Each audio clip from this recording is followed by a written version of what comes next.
So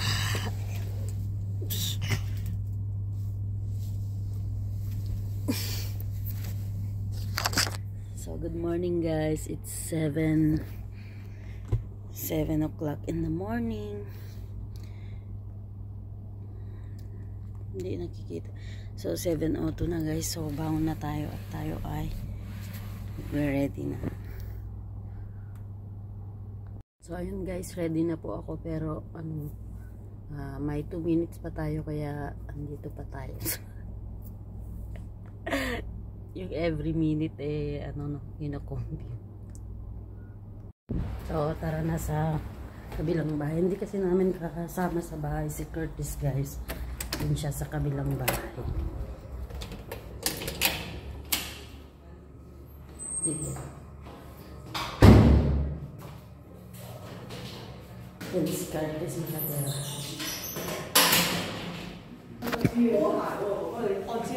Morning.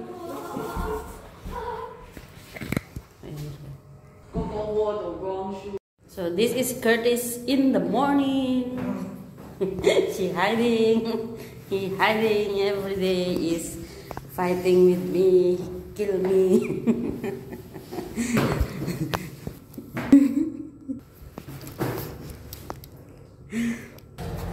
Last day of Curtis is school today.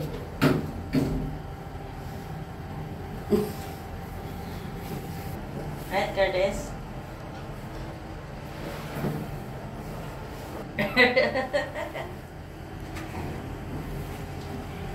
Playing for what? Come here. Come here, no more.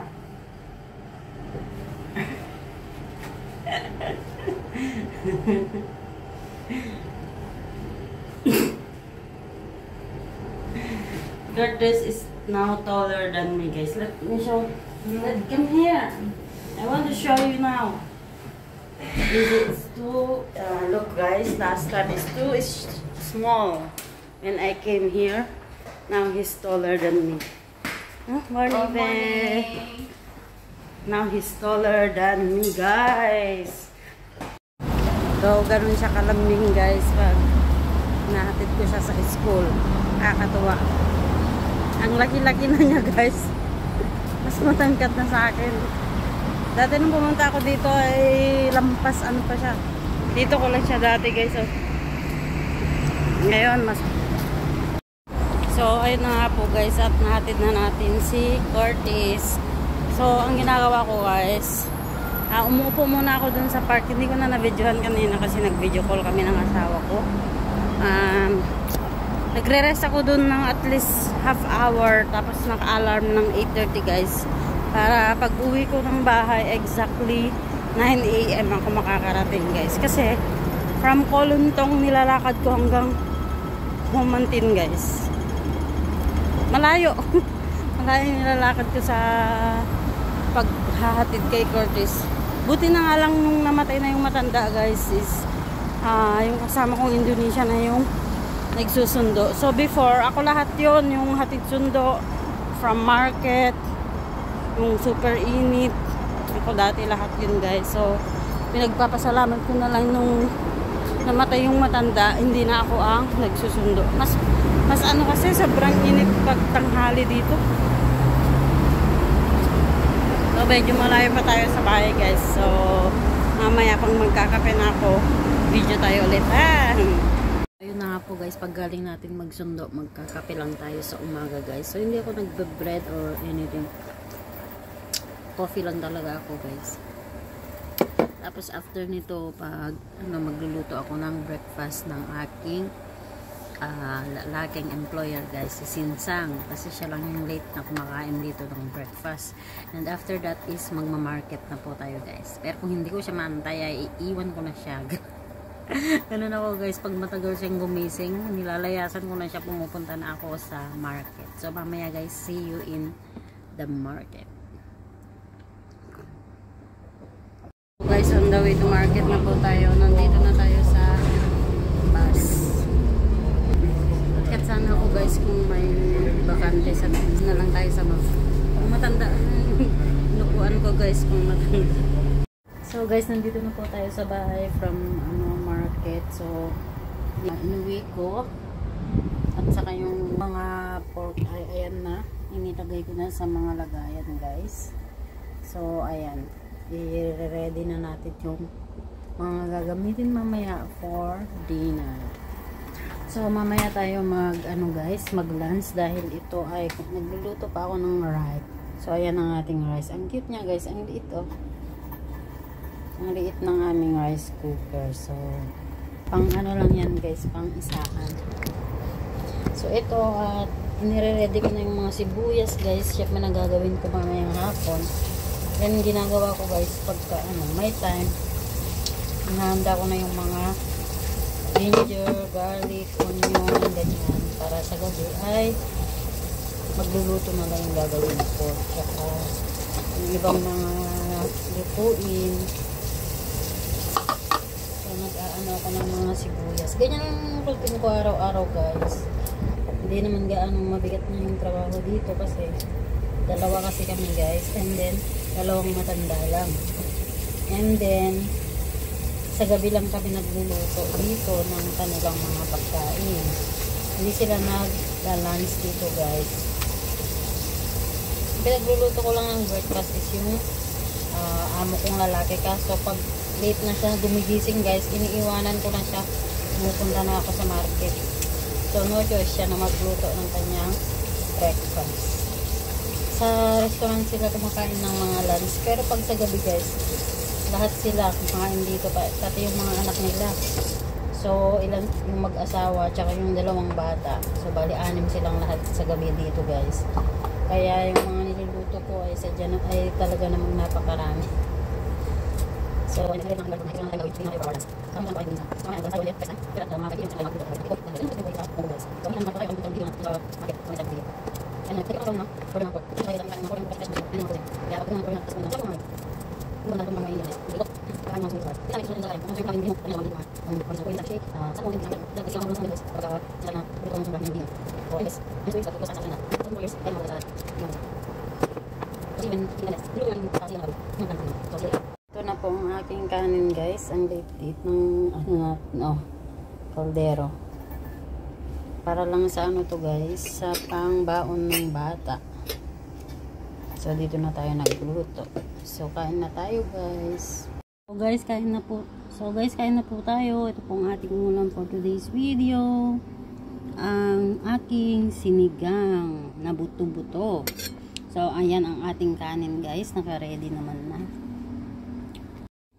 So hi guys, kain na po tayo. Ito po ang ating lunch for today's video, ang sinigang na buto-buto guys. Ayan. Usok na usok pa, sobrang init pa guys. So ito ang ating kanin. Lagay na natin ang ating ulam. Ayan. Solve na naman tayo nito guys. Ayan, ang lalaki oh. Ayan.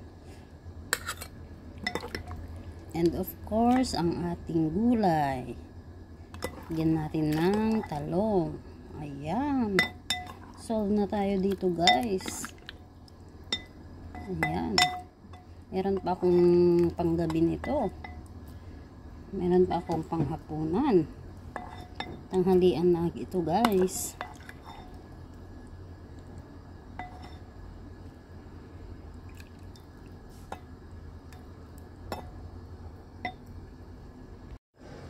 Kain na tayo guys. At tikman natin ang sabaw. Sarap ng pagkaasim.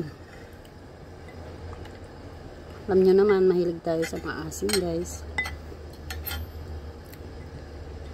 Kumain na po ba ang lahat?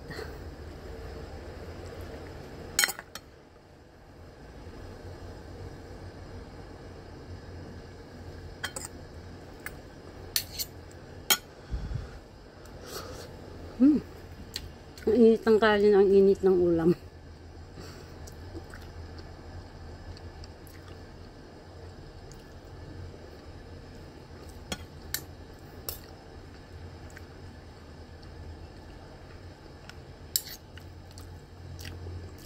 Sarap nito guys oh. Buto-buto.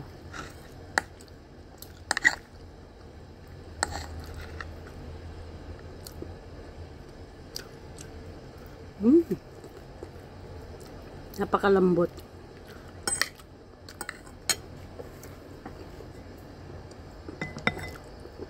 Lagyan natin ng sabaw guys. Sarap magsabaw. Pero ang init.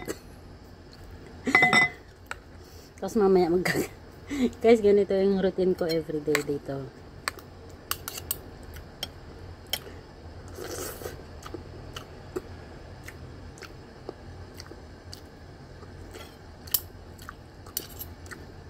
Late na ako kumakain guys. Pinakamaaga kong lunch is 1 PM. Yung oras na ngayon ay 3 PM na.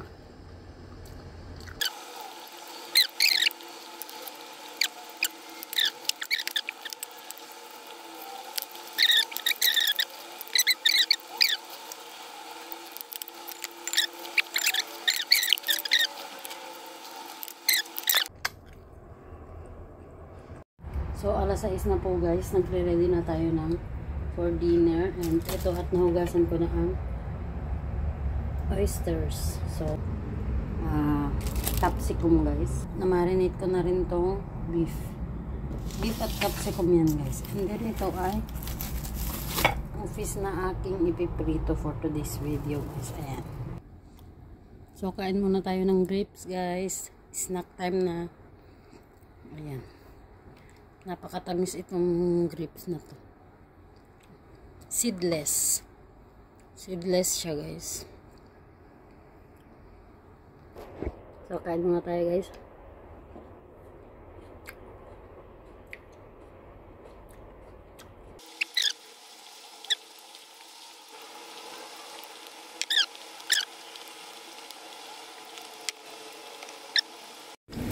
So, ito na nga po guys. Pagluluto na ako ng beef dinner. Meron pa dito.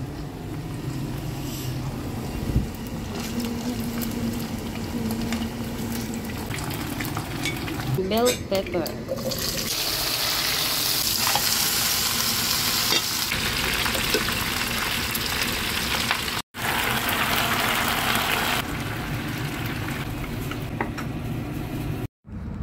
So, malalaking oyster naman ang ating lulutuin today guys. Ayan o.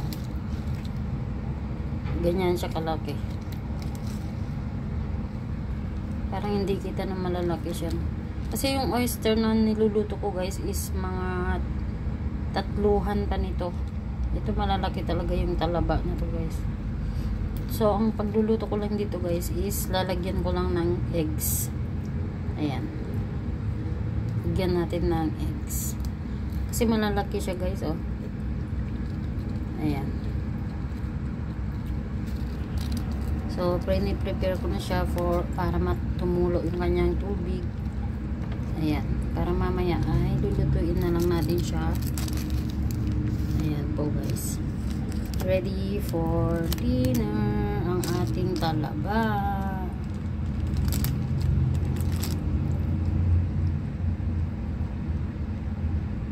Napaka-fresh. So, inire-ready ko na ang eggs. And then, lalagyan.